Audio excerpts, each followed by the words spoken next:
Hello everyone, how are you all doing? This is Khanate coming to you with another episode of Master of Orion, Terran Khanate. When we last left each other, I was just beginning to settle our third colony, and noticing that we have this amazing other colony up here, potential colony at least. And also noting the fact that we have a slow growing fleet.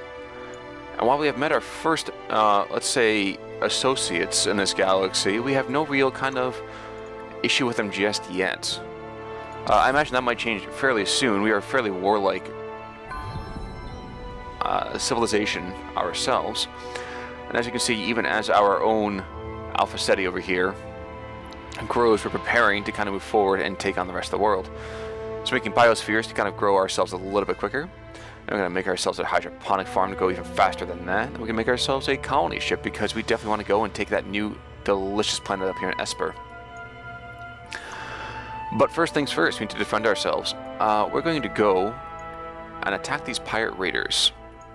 And like we saw last time, the pirate raiders themselves are not particularly a huge issue, but they are just difficult enough to kind of damage your guys. It's going to be really kind of quite annoying to deal with them. However, with a single ship, we kind of have to do what we do. See if I can't make things a little bit more tactical. Which is something I have to admit I don't particularly like so much about the game just yet, is the tactical part of this is a little bit scanty. That being said, I'm going to try to go and take advantage. Did I not hit him at all? Huh. Oh wow, okay. Well, as you can see right here, the landscape itself does in fact affect your tactics a little bit. I'm taking a little more damage than I want to already, but that's fine, I guess. I think I'll throw into cinematic mode to finish us off. And there is the friendly ship that we have. And there goes the end of the pirate raider. It's a little bit clunky right now in terms of tactical, and like I said, the initial stuff isn't particularly interesting. It's very kind of like, oh look, we've managed to destroy the peasants that are attacking us. However, that should not be believed to be the extent of how interesting this does get. Okay, I just want to take a second also to kind of show you the difference between what I term to be a good planet and what's kind of a bad one. This is Dara 2. Dara 2 is small, which means it's not going to be able to support a bunch of people. It's a very arid biome, which means it's going to limit the kind of modifications I might be able to do to it, and it's ultra poor in terms of minerals. It has low gravity too, which my guys can't really handle very well. It actually is going to give us a penalty to growth. Poor minerals means that's going to be low production. Small size means that's lower than expected people, and arid biome isn't bad necessarily, but it's definitely not great. This is Dara Prime. Dara Prime is even worse. Dara is a medium-sized, but it's volcanic, which means that there's a greater chance for things happening to us while we expand our empire, and it's mineral poor, so it'd be slightly better in terms of production modifications, but still not be great. The only thing you might go here for is dark quartz, as you can see, is a special. What specials do necessarily, I'm not entirely sure just yet, so if anybody out there does know, I'm willing to hear your thoughts into that whole process.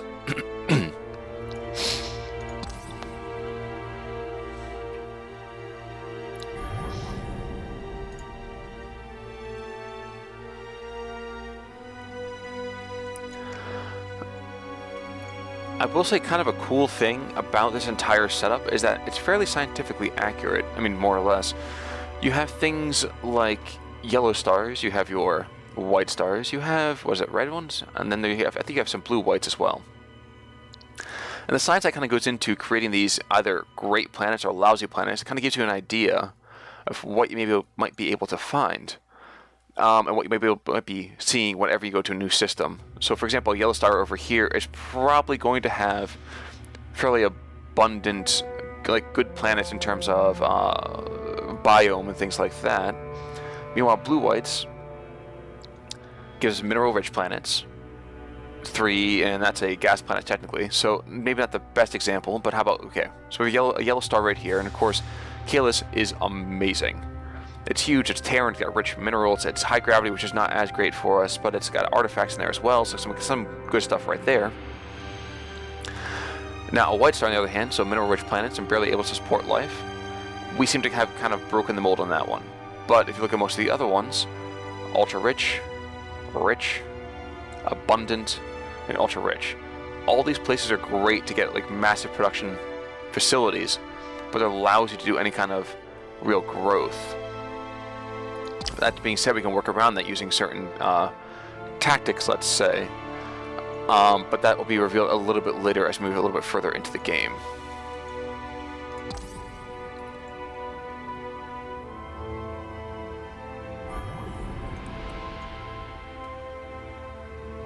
Wow, there's a bunch of really pretty good planets around us. I'm guessing that the humans are settling in one of these two planets. Like I said, in Minerva.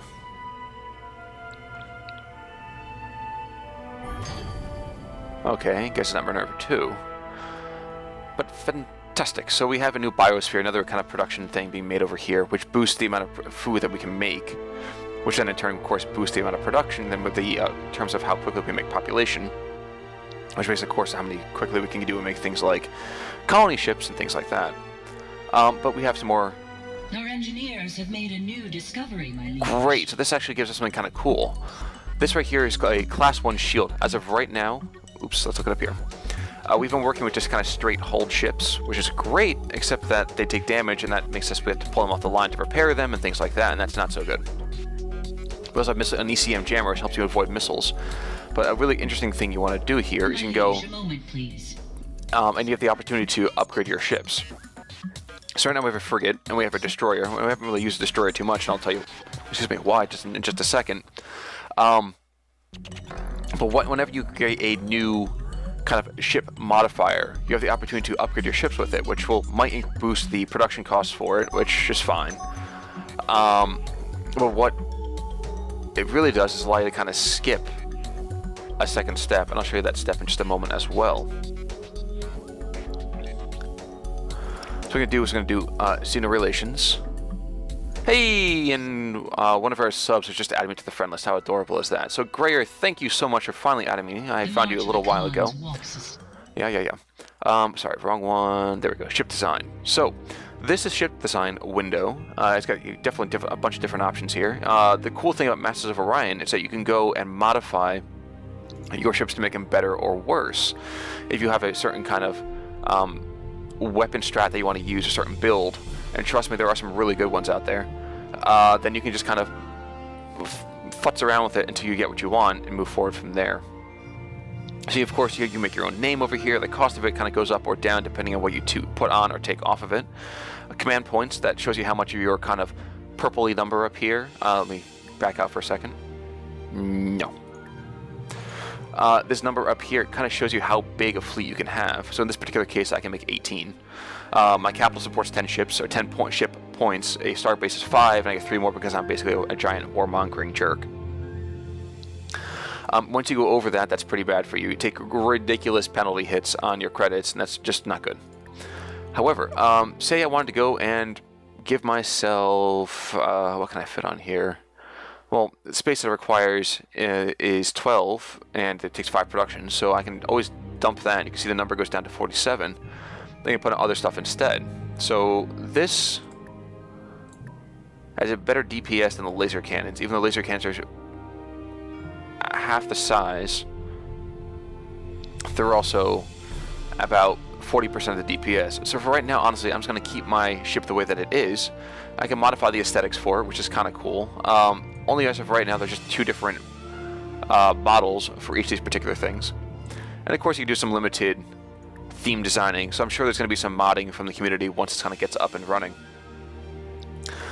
Specials as well, so augmented engines, I can kind of go and give myself a short speed boost, I can give myself an ECM jammer. I don't think I'm going to do that for right now, because it really doesn't bother me that much, and really, it's kind of a... not huge, it's not a big deal for me.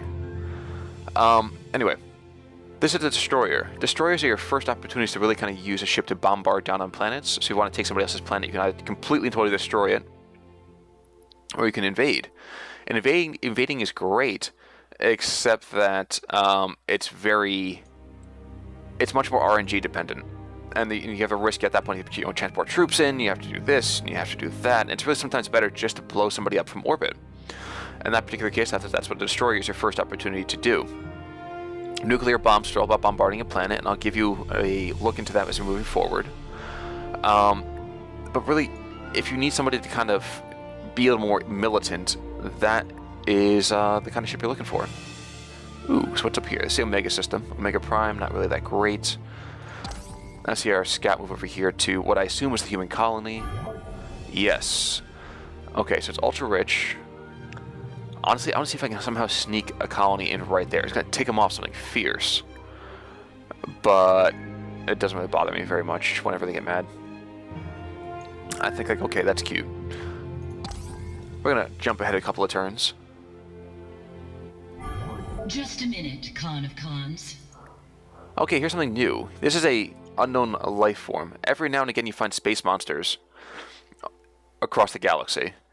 And the problem with space monsters is that once you try to actually fight them, they are ridiculously powerful and can totally just wipe out your early fleets. So don't fight them early on.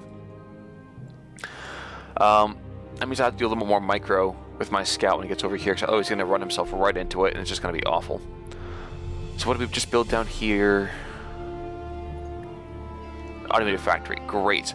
So in automated factory, we have the opportunity then to kind of boost our production a little bit more, allow ourselves to kind of build things a little bit quicker. So even if we take somebody off, we still have a fair amount of production coming in. For the moment, I'm going to keep this on production.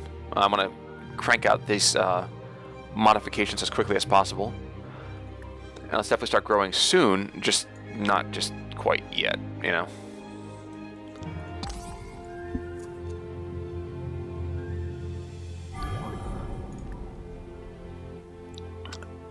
Okay, so I had just tossed my first fleet back here. It was a little bit damaged from pirates before, so I want to throw him back over there and make him feel all better. And it looks like those pirates are in fact going to be coming around to the north this time. Which is a little bit inconvenient. We have to do some shuffling. But how big is that fleet? 2, 3, 2. Okay. And no big deal, we're pretty fine here. History is being written. Alright, so as you can see right here, of course, so we have something called morale, which I mentioned before is kind of important to keeping your troops, your citizens, excuse me, happy. And if they go on strike, that's pretty bad for you. As you can see right here, though, we are pretty happy. We have morale at least 70%. I don't think anything goes down until, oh, I don't remember how quickly it is. I think it's like 60. And we can modify that by lowering or raising the tax rate on people. Really not a huge deal right now. We're pretty well set. Okay, I want to keep a tab on good systems for us to explore. Oops, not what I meant to do. So alright, so this guy's going to move around to the north. That's not great, but it's workable. We can deal with that. Something interesting thing about this game is that you have to kind of make sure that your exploration makes sense, and that your colonization also makes sense. Like, for example, I really do want to colonize Minerva Prime, and it's really going to make the humans really ticked off. But as of right now, I kind of want to grab as much as possible. The only problem with that is that reinforcing it and supporting that particular planet either requires me to go through Sol, which I cannot do, or through Dorado over here, and I don't know really how built up or not built up Dorado might be. But the lovely thing is we finally built that stupid Marine barracks. Yeah, I'm really concerned about this gravity issue, which we'll be able to kind of settle moving forward, but for the moment to kind of going to hamper ourselves a great deal. Hey, we have ourselves some electromagnetic thing, which basically tells me that there's probably another either life form there, or maybe it's just like a pirate thing. It kind of depends, really. Hydroponic farm's done. Cool. So now our growth should grow a lot quicker. Growth should grow, excuse me. Poorly constructed sentence there. And we're just going to continue doing the same thing. Just kind of crank out colony ships, put a space factory, some automated factory to boost production even more. And just keep cranking out ways for us to expand. Because that's pretty much the name of the game in this game. The name of the game. It's just not well constructed sentences. Forgive me, everybody. So anomaly's been detected. I don't know what that anomaly is. Ooh. Let's figure out what the anomaly is first. And Xeno Relations is Our done. engineers have made a new discovery, my liege. Okay, this allows us to talk to other races. Before now, honestly, we could just be like, "Hey, bro, don't settle near us," and they would basically tell us to go, tell us to take a hike. But in this particular case, this allows us to establish an embassy and learn more about them, which works for me.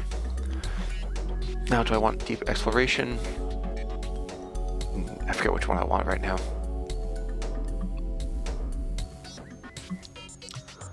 As of right now, we don't have to... Okay, take Cloning Center. Okay, so I'm taking Biotech over here. Cloning Center goes and allows us to kind of grow populations a lot quicker. It actually takes the growth time for each planet, just cuts it by a flat 25%, which is fantastic, let me tell you. But since we haven't really had a whole lot of diplomacy just yet, let's do that. This is me, my kind of powerful cut of my jib there. And this is the human. As you can see right now, we only know that he's got 2 colonies. We have no idea how big his fleets are. We have no treaties with him. We know where his capital is, and we know what his name is. So, but to cover anything else, to kind of do some classified information, we'll have to establish an embassy with him, which we will do pretty quickly. There's a disposition as well. In previous civilization-type games, it was kind of difficult to know where you lay on this whole line. And this does tell you how they're going to react with you. If they go further to the red, they're going to be much more aggressive. If they go towards green, they're much more submissive to your will. Hello, friend. And you can see I do for you? How things are going to modify moving forward. Speak your mind, friend. What I might also do is I might also do, say, share charts. And what this is going to do for me friend? is... It's always a pleasure doing business with you. It's basically, I just bought his star charts, so he doesn't know what's on my side of everything, and since I have the stuff guarding wherever he can pretty much go, he's not going to know. For some reason, that's why, because it's not Xeno diplomacy. So we can't do the embassy just yet, but at the same time, what we have done... Farewell, friend. He's a little annoying, I have to admit, is that we have expanded our knowledge of the universe a great deal. So Tarzad, for example, might be a great place for us to expand. Helos might be another good one. He's really not explored all that much, which is kind of great for me, because it means I've been able to kind of keep him contained as much as possible. So, moving forward, though, I think other opportunities for us to explore Tarzad, Helos. I'm really debating on sticking someone on Minerva, but Esper might be the first one I go to. No, normal gravity. Never mind, I'm going to go there. Makes much more sense. And alright, here's the Bulrathi. Bulrathi are pretty much giant bears. I am the Emperor of the Bulrathi. If you wish to keep your flea-bitten pelt on your back, you'll give my kindred a wide berth. These guys are a little more militaristic. I don't remember all the modifiers that they have necessarily right now, but I kind of feel like I'm talking to a Russian every single time I talk to them. Cool. Not that cool. It depends, really. Not my first choice for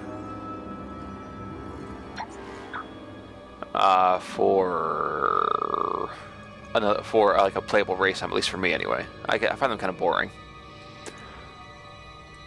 However, okay, you're going there, so you're gonna explore Dorado instead. Dorado too large, but it's kind of awful for us to grow. So maybe what I'll do is I'll turn it into like a production planet. I'm also considering maybe extending the patrol ships, let's say, out a little bit more. Because now that we know there's no pirate base in this area, there's no pirate base over on this side. So to that end, might behoove us to kind of establish, let's say, a sphere of influence over this part of the galaxy. Ooh, okay. This apparently is the level of the Bulrathi expansion right now. Looks like they have 3 planets already. But we don't know that for sure, so let's see, you know what, forget that, we're not going to explore that right now. What we are going to do is probably jump ahead to our next colony. The anomaly turns out to be a derelict ship. Or we can go and pick up a frigate instead, which is pretty great. But the bad thing about our new fleet is that one of them is, actually both of them are really out of date, so let me actually merge these guys. I'm going to take myself back to my home planet for a moment. Let's stick one guy coming back so he can kind of upgrade himself, get himself a little more on the ball, so to speak. Because right now our fleets are very much out of date. So I'm going to upgrade this guy, give him shields, modifies his weapon a little bit, but at the same time we now have shields on him, and that increases his power projection a great deal, trust me on that one. However, you need a new order. Like I said, I don't really like microing, but at the same time it's kind of necessary. And you, good sir, your job is to stay put, I think. Pirate Raiders, Pirate Raiders. Yeah. You're gonna stay put. Alright guys, I'm gonna probably cut it after the next combat, which is gonna come pretty darn soon, I feel. My guess is when this raider ship's gonna try my blockade over here. And while I'm at it, let's take you on Auto Explorer again. I just didn't want that guy running into our good friend, the Space Octopus.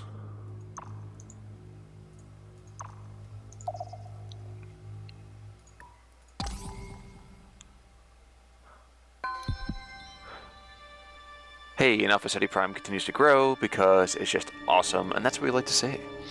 So population in 10, colony ship in a while. So you know, we're just going to speed that up a little bit.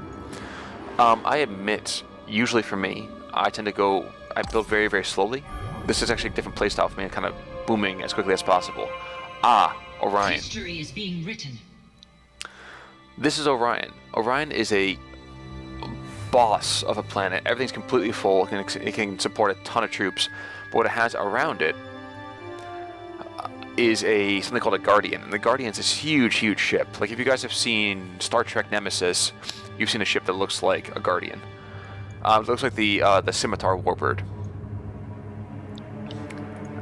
Totally not fun to deal with. You are going to continue on your exploration. You, my friend, are going to join the blockade. And everyone else is pretty much all set. Ah, this. Okay. So what you do want to do sometimes is try to pick up Orion. Basically because the colony itself that you can make there is amazing. It really is amazing. It's strong beyond all measure. But of course, to deal with that, you have to go and fight this Guardian, and I assure you that is not fun at all. You know what? Screw the humans, I'm going to take them off. And I'm pretty sure they're not going to be able to expand by the time I get there. Alright, so guys, after this next combat, I'm going to cut this video. Actually, I'm going to do some more biotech research apparently first. Our engineers have made a new discovery, my liege. And now we have, let's see, deep scanner. Yes, actually, we're going to do this. So deep scanner. So this is going to speed up our exploration a great deal once we get the deep scanner. This means as soon as we get to a planet or a star, we're going to be able to scan absolutely everything at once, which is pretty darn good, let me tell you. But for the time being, we're just going to take ourselves on a slow boat to China. Ah, Space Pirate Base. A pirate fleet. There we go. Cool. So Zerf Prime, which is, oh wow. All right. So Zerf Prime is going to be a priority for us. Because the second we take that out, we can settle it, and that's going to be awesome. Let me tell you. To that end, though, we're probably going to need a slightly more beefy fleet. So try building that, we'll build that, we'll build that. I'll take a hit on science for right now. I want to start beasting out some more troops.